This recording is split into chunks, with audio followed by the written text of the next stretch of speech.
comunhão do Espírito Santo no lar cristão. Vamos ler o que está escrito em Filipenses capítulo 2. Vamos ler esses 4 versos. Se há, pois, alguma exortação em Cristo, alguma consolação de amor, alguma comunhão do Espírito, se há entranhados afetos e misericórdias, completai a minha alegria, de modo que penseis a mesma coisa, tenhais o mesmo amor, sejais unidos de alma, tendo o mesmo sentimento. Nada façais por partidarismo ou vanglória, mas por humildade, considerando cada um os outros superiores a si mesmo. Não tenha cada um em vista o que é propriamente seu, senão também cada qual o que é dos outros. 2 Coríntios capítulo 13, verso 13, você conhece esse texto quando muitas vezes o pastor termina o culto e diz: a graça do Senhor Jesus Cristo e o amor de Deus e a comunhão do Espírito Santo sejam com todos vós. Eu quero enfatizar hoje o tema a comunhão do Espírito Santo. Eu quero pedir a sua mais forte atenção, porque eu vou falar sobre o lar cristão, eu vou falar sobre o Espírito Santo dentro de casa. Às vezes a gente olha os princípios de Deus e sempre pensa na igreja.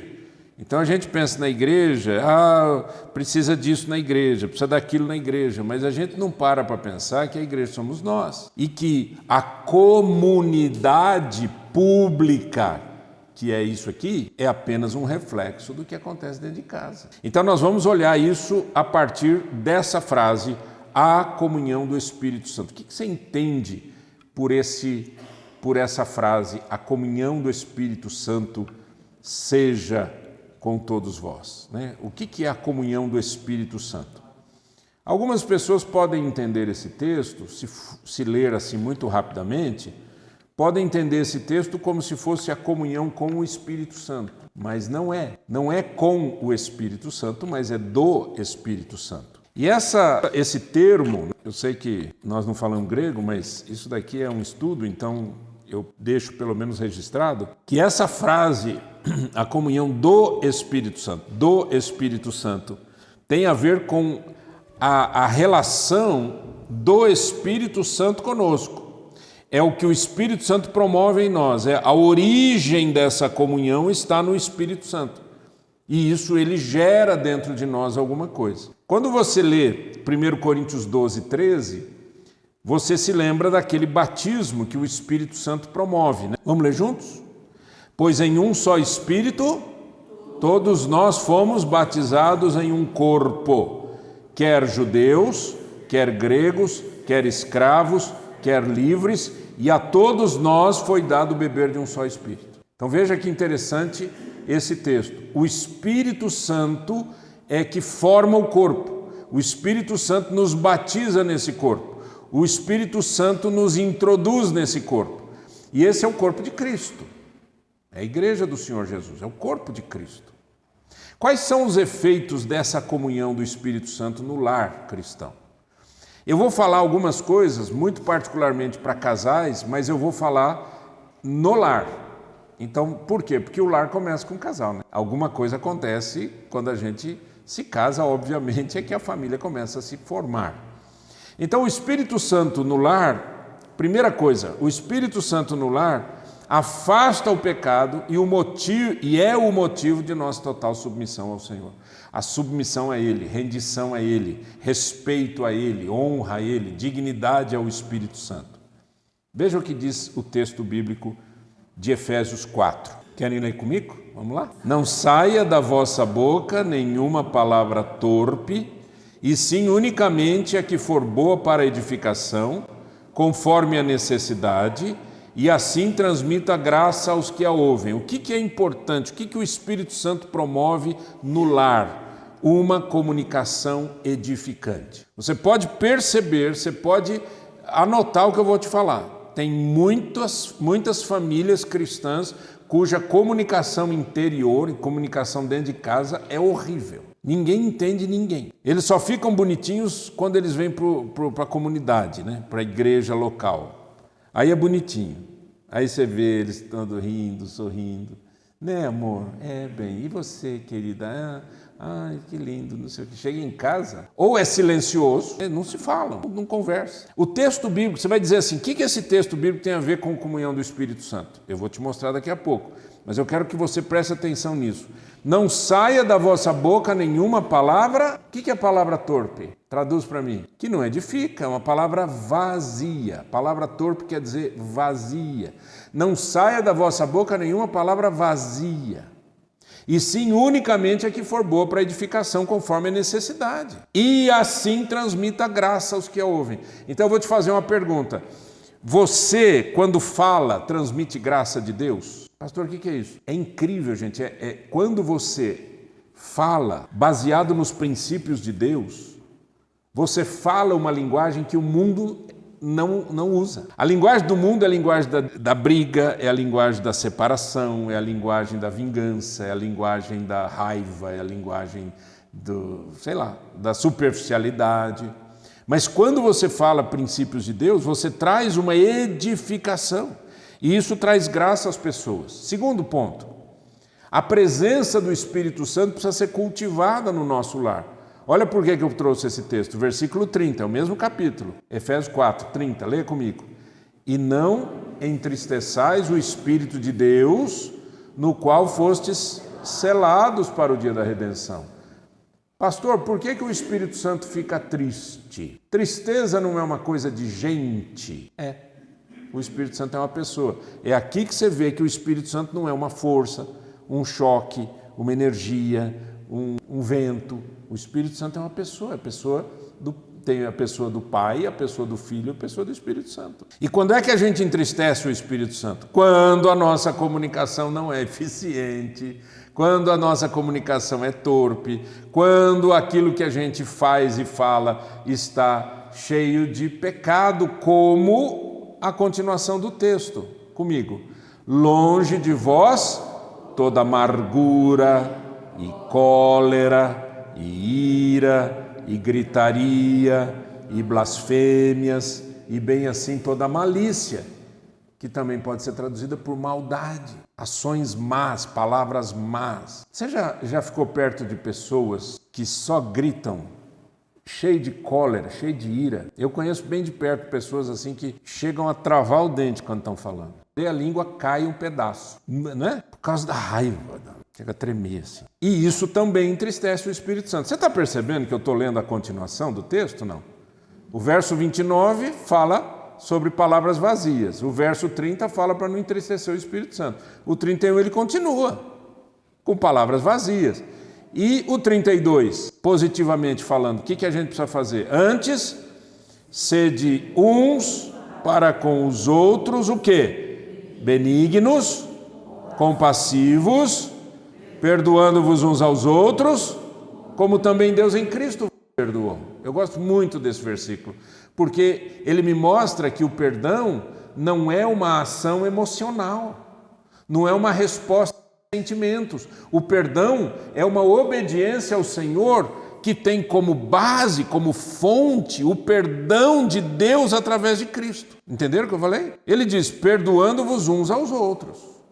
Como? Qual é a base desse perdão? Como Deus em Cristo vos perdoou. Quando você assiste um filme e a pessoa foi ofendida ou aconteceu alguma coisa, ela diz assim, nunca mais. Eu jamais te perdoarei. Você já viu essa frase várias vezes, né? Eles estão ensinando o quê para as pessoas? Que o perdão depende do quê? Eles querem ensinar que o perdão só acontece na solução do problema ou da ofensa. E não é assim. Quando Deus me perdoou em Cristo, como que Ele me perdoou? Estava todo mundo ajoelhado no pé da cruz, os romanos perdoando, pedindo perdão, chorando, clamando, cantando, aleluia.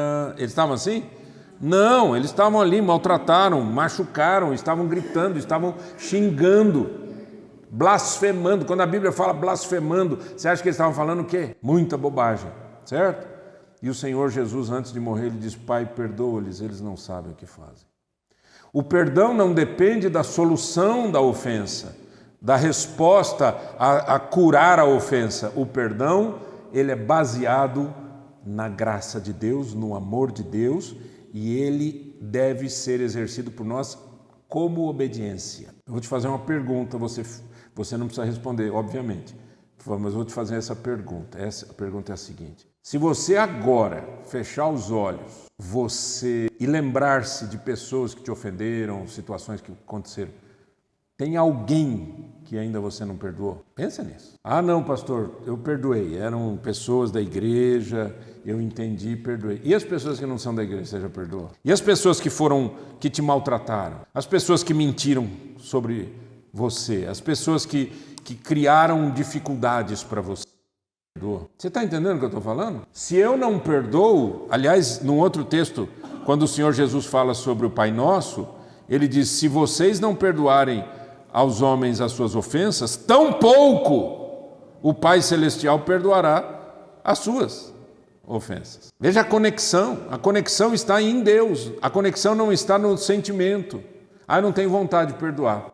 Ah, eu não estou preparado. Isso eu já ouvi muitas vezes. Eu não estou preparado para perdoar. Eu não perdoo porque eu tenho vontade. Eu não perdoo porque está tudo bem. Eu não perdoo nem porque a pessoa me pediu perdão. Eu perdoo porque Deus me perdoou em Cristo Jesus. Bom, se você andar assim, a vida fica muito melhor. Entenderam, queridos? É muito sério isso. E parece que, espiritualmente falando, a gente não passa de ano quando a gente não obedece o Senhor. Você não cresce, você não passa de ano. Não muda de vida. Segundo, eu usei a palavra casal aqui porque é a fonte da família, mas você põe o lar aí, tá? O casal cheio do Espírito Santo vive uma unidade incomum. Eu quero que você pense o seguinte: duas pessoas se enamoram e se casam. Por quê?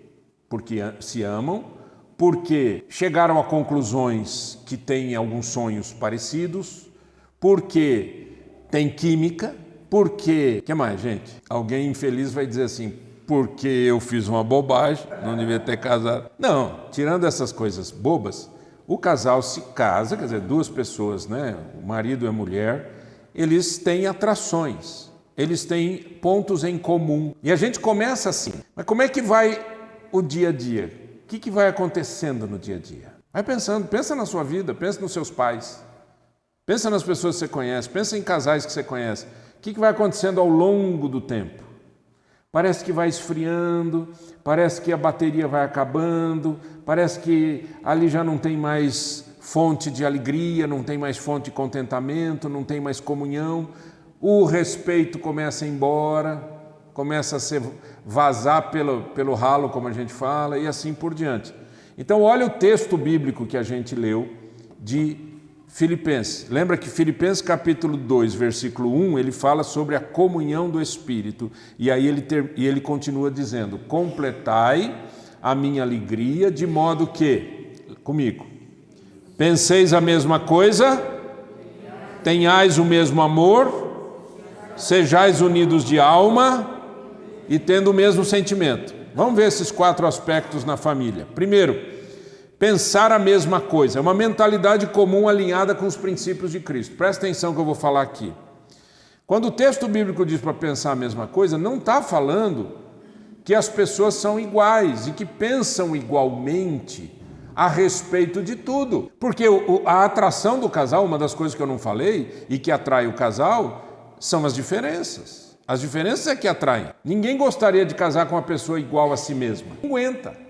Você acha que você vai conviver com mais um de você? Já é duro sozinho. Você vai arrumar mais uma pessoa igualzinho você, que gosta das mesmas coisas, que fala, né, canta as mesmas músicas, que acorda cantando com os passarinhos ou acorda chutando a mesa. Você não ia aguentar.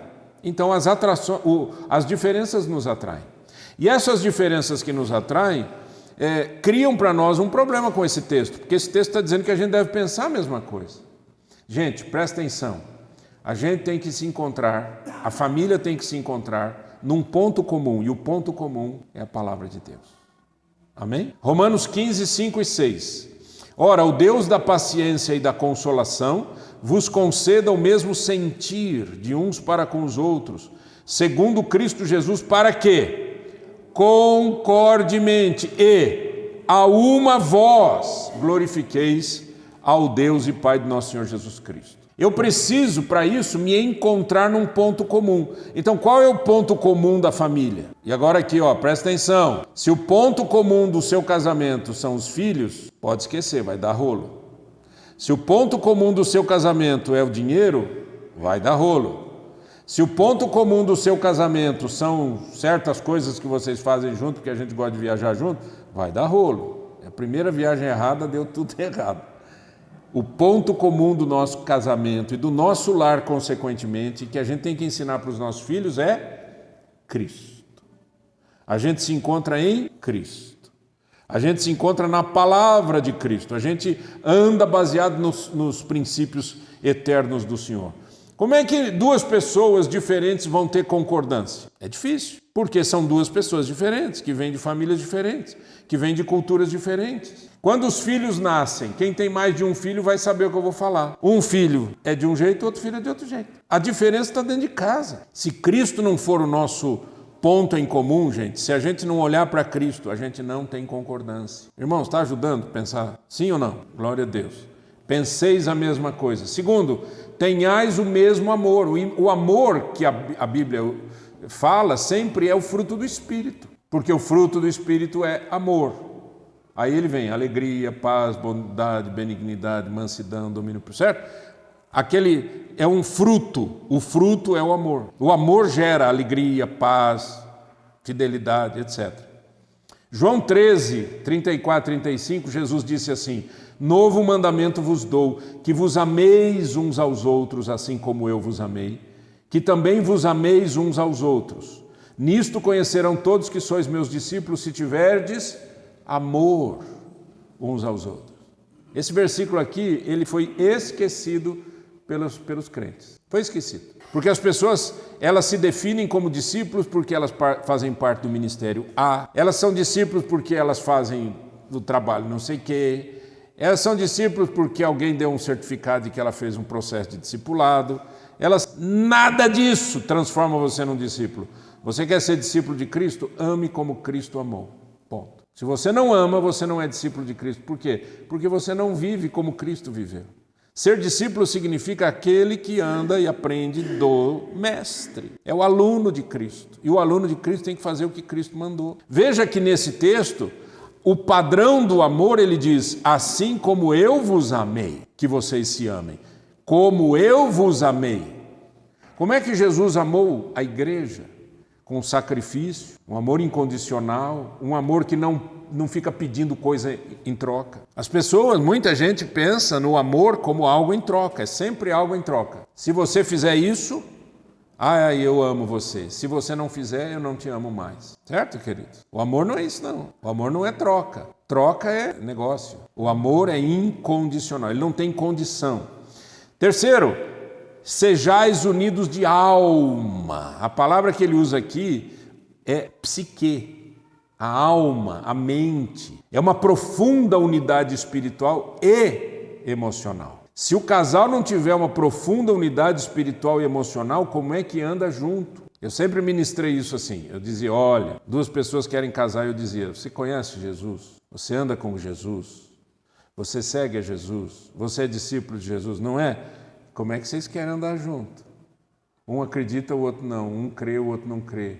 Um anda baseado na Bíblia, o outro anda baseado em si mesmo. Como é que anda isso? Não anda. A Bíblia diz, andarão dois juntos se não houver entre eles acordo? Resposta, não tem como. É o que a Bíblia chama de jugo desigual. Às vezes eu conversando com algumas pessoas, quando perguntam, né? Quando não perguntam eu não falo, né? Eu não vou me intrometer na vida das pessoas. Mas quando alguém chega para mim e diz assim, eu vou começar uma sociedade porque tem um cara aí muito legal. Eu digo sempre assim, sociedade é uma alegria quando começa e uma alegria quando termina. É isso que quer dizer sociedade. Porque no meio eu vou te falar um negócio. E por que é ruim? Porque não tem foco em Cristo. Não tem foco em princípios de Deus. Por isso que é difícil sociedade. Né? Sociedade entre marido e mulher é uma sociedade, é uma aliança. Se os dois amam a Cristo, já não é fácil. Agora, se um ama, o outro não ama, é o inferno. Então, o que Paulo está ensinando aqui para a gente? Sejais unidos de alma. Aí eu me lembro de Atos 4:32. Da multidão dos que creram era um o coração e a alma. Veja que ele está falando disso da igreja. Se ele está falando isso da igreja, é porque é possível que isso aconteça dentro de casa, gente. Vou te fazer uma pergunta. Que tipo de família você quer? Que tipo de ambiente você quer dentro de casa? Ele continua e diz, que a gente precisa ter o mesmo sentimento. Lembra que eu falei aqueles 4 pontos? Ter o mesmo sentimento. Alinhamento de propósitos e objetivos. Como é que a gente vai para um lugar se cada um puxa para um lado? Quais são os propósitos? Quais são os objetivos? Gente, a gente não tem que ter o mesmo sonho, a gente tem que ter o mesmo propósito. O propósito é diferente de sonho. Eu posso ter um sonho de morar na praia e a outra pessoa diz, eu não quero morar na praia. Não muda nada a vida. Mas propósito é a razão pela qual você existe. Por que você existe? Pensa nisso. Por que você existe? Vocês que têm filhos ainda pequenos em casa, em nome de Jesus, ensinem isso para os seus filhos. Qual é o propósito? Qual é a razão da existência humana? O que a Bíblia ensina? O que Deus está falando? Qual é o propósito de viver? Qual é o propósito de existir? Além dos princípios bíblicos fundamentais, queridos, cada um de nós é um ser diferente. E como seres diferentes, Deus nos escolheu para fazermos alguma coisa diferente. Já parou para pensar nisso? Não. Se você ler o meu livro, lá no finalzinho, no meu livro eu coloco a minha missão, né? Minha missão é contribuir para a qualidade de vida das pessoas através de princípios de Deus, princípios da palavra de Deus. Esse é o meu objetivo de vida. Para que você existe, pastor? Eu existo para glorificar o nome de Cristo, eu existo para ser um discípulo de Jesus. São princípios fundamentais, mas eu existo como ser humano para deixar um legado nessa terra. E esse legado tem que ser provocado, ele não acontece automaticamente. Estamos aqui hoje por quê? Porque eu tenho esse legado, esse princípio na vida. Eu estou pregando por quê? Porque eu tenho esse princípio na vida. Isso é um propósito. Agora imagina a minha esposa, se a gente está namorando, e eu digo assim para ela, eu quero ser pastor. E ela diz assim, Deus me livre. Você acha que ia dar certo? Eu já vi tantos pastores divorciados. E a culpa não é da mulher só, a culpa é do homem também, mas eu digo, não tem mesmo propósito. Quando a gente começou a conversar, eu e a Vera, uma das coisas foi, olha, eu sou seminarista, ela já sabia disso. Morava na casa da avó dela, estudava com o primo dela e estudava teologia na faculdade teológica que ela fazia regência de coral. Aí quando eu falei para ela, estou gostando de você e tal, aquela conversa legal, ela disse, a minha oração é que eu quero ser esposo de um pastor. Aí pronto, deu certo, porque os propósitos são parecidos. Ensine isso para os seus filhos, viva isso dentro de casa. Qual é o propósito da vida? Qual é o propósito da existência humana, queridos? É ganhar dinheiro? Esse é o propósito? Meu propósito é ser rico. Está perdido. A Bíblia diz que muitos querendo ser ricos caíram em muitas tentações. Qual é o seu propósito de vida? Terceiro, o casal cheio do Espírito Santo exercita esse amor. Mas é um amor que vem do Senhor. A continuação do texto de Filipenses 2, eu estou no texto ainda, o texto base lá do começo. Nada façais por partidarismo ou vanglória, mas por humildade, considerando cada um os outros superiores a si mesmo, não tenha cada um em vista o que é propriamente seu, senão também cada qual o que é dos outros. Vamos aplicar isso. Partidarismo ou vanglória. No casamento não pode existir competição. Não pode existir competição. Não pode existir ideologia. Se você gosta do Trump e a sua esposa gosta do Biden, vocês devem olhar um para o outro e falar assim, essa é a minha opinião, e outra, essa é a minha opinião. Aleluia, glória a Deus. Vamos continuar servindo a Jesus? Porque não vai mudar nada, certo? Entende o que eu quero dizer? A ideologia dentro do casamento estraga. Competição. Sou mais inteligente que você, eu faço mais do que você, eu ganho mais do que você. Com esse negócio das mulheres terem ido para o mercado de trabalho selvagemente, não estou dizendo que não pode trabalhar e nem que não deve. O que aconteceu? Muitos homens passaram a ganhar menos que as mulheres. Porque a mulher, quando põe uma coisa na cabeça, isso é um elogio, tá? Fiquem tranquilos. Mas a mulher, quando põe uma coisa na cabeça, ela vai e faz. Ela sobe montanha. A mulher é incrível. Só que isso, sem o propósito correto e sem o entendimento correto de quem somos no corpo de Cristo, é um veneno. É um veneno. Por que é um veneno? Porque isso gera uma competição, uma dificuldade de relacionamento. Passa a haver um desrespeito, comparações prejudiciais. Vocês concordam que homem e mulher são diferentes? Sim ou não? Que concordam. Nós somos diferentes, nós agimos diferente, nós temos hormônios que nos geram diferentes reações, certo? Nós temos um jeito diferente de fazer a vida, de ser, de andar, de falar, e etc, etc. Então, mulher, não esqueça uma coisa que eu vou te falar. Seu marido, isso não é fake news, é bom, hein? Seu marido nunca vai ser igual a você. E a sua mulher nunca vai ser igual a você, marido. Nós somos diferentes, gente. A gente só tem discurso, a gente fala que é diferente, mas na hora de cobrar as coisas, a gente cobra como se fosse... A mulher fala com o marido como se o homem fosse uma mulher. Vocês, mulheres, quando conversam, são diferentes da maneira como nós conversamos como homens. Às vezes a gente não entende nada que a mulher está falando. Ela fala 500 assuntos ao mesmo tempo, com uma rapidez incrível, visitando todos os aspectos da sociedade. E o cara ainda está lá no primeiro ponto, assim, nós somos mais ignorantes? Não. Nós somos menos inteligentes? Não. Nós somos diferentes. Veja dois homens conversando. Eles ficam 1 hora falando sobre só um assunto. A mulher morre com um negócio desse. Não, morre. Um assunto só? Que isso? Onde nós estamos, né? Cuidado com partidarismo e vanglória. Gente, isso aqui serve para todos os cristãos. Eu estou aplicando à família. Eu estou aplicando ao casamento. E eu estou aplicando aos filhos. Uma família na comunhão do Espírito Santo é uma família cujos filhos não podem ser comparados. Nossa, esse moleque, né? A gente já fala assim, né? Nossa, essa menina, eu sei lá que vai dar isso. Não abra sua boca para falar bobagem para os filhos, nem para os netos. Fale palavras boas, palavras abençoadoras. Agora, entenda, as pessoas são diferentes. Eu fui criado numa família de 4 irmãos, contando comigo. 2 irmãs mais velhas, eu e depois o meu irmão, que é o caçula. Nós convivemos com todas tínhamos os mesmos pais. Cada um é diferente do outro. E daí? Seria um fator complicador se fosse todo mundo igual, né? Nada de partidarismo, nada de orgulho, de soberba. Eu sei mais do que você. Você parece burro, não entende. Você parece isso, não entende. Ô, moleque estúpido. Abandone essa linguagem. Isso é maldição que você lança sobre os seus filhos. Não diga nada disso em nome de Jesus.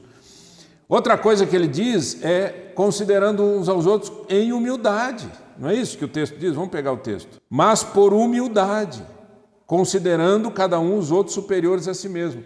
É isso que é humildade, é você considerar o outro acima de você. Olhe para a sua esposa e considere a sua esposa acima de você. Olhe para o seu marido e considere o seu marido acima de você. Mas não é acima porque é mais inteligente, porque é mais isso. Não, acima no sentido de respeito, de consideração, de graça, de bondade, de dignidade. Dignifique. As mulheres gostam, quando começam a ler a Bíblia, elas gostam de Provérbios 31, que fala da mulher virtuosa. Mas de vez em quando dá umas engasgadas na brincadeira, porque a mulher virtuosa é virtuosa mesmo. E um dos aspectos que a mulher virtuosa faz é que ela fala bem do seu marido diante dos juízes da terra. Pastores, terapeutas, psicólogos, etc. Se a gente abrisse a boca para falar o que a mulherada fala dos seus maridos, vocês não têm ideia. A gente não fala, né? Glória a Deus. Eu não fico contando para os outros que eu ouço. Mas não pode. Fale bem do seu marido, fale bem da sua esposa, pessoalmente e publicamente. Fale bem, abençoe o seu marido, abençoe a sua esposa. Deixe que o seu marido se sinta bem entre os juízes da terra. Deixe que a sua esposa se sinta bem entre as suas amigas e todos os seja quem for, os próprios juízes também. Ou seja uma bênção, fale coisas boas, considere o outro superior a si mesmo. Olha, presta atenção no que eu vou falar, gente. Não tem uma força maior na vida do que o amor. E não tem uma expressão mais incrível e mais forte nessa terra do que a humildade. Uma pessoa humilde, ela quebra cadeias, quebra barreiras. Por isso que a Bíblia diz, Deus resiste ao soberbo, mas dá graça aos humildes. Porque quando você fala mal de alguém, você se torna juiz e você se acha melhor que a pessoa.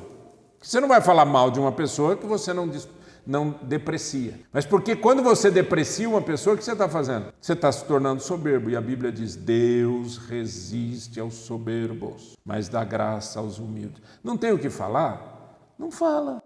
Pastor, eu vou ficar quieto?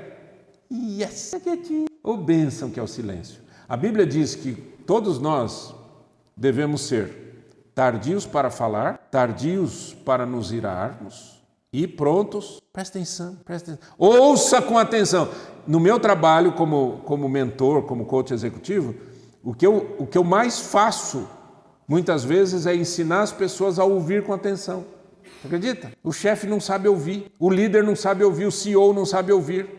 O dono da empresa não sabe ouvir. As pessoas ouvem pensando no que vão falar. Você olha pelos olhos, pelo movimento dos olhos. Você começa a conversar com uma pessoa, a pessoa fica olhando para você assim, ela está assim, ó.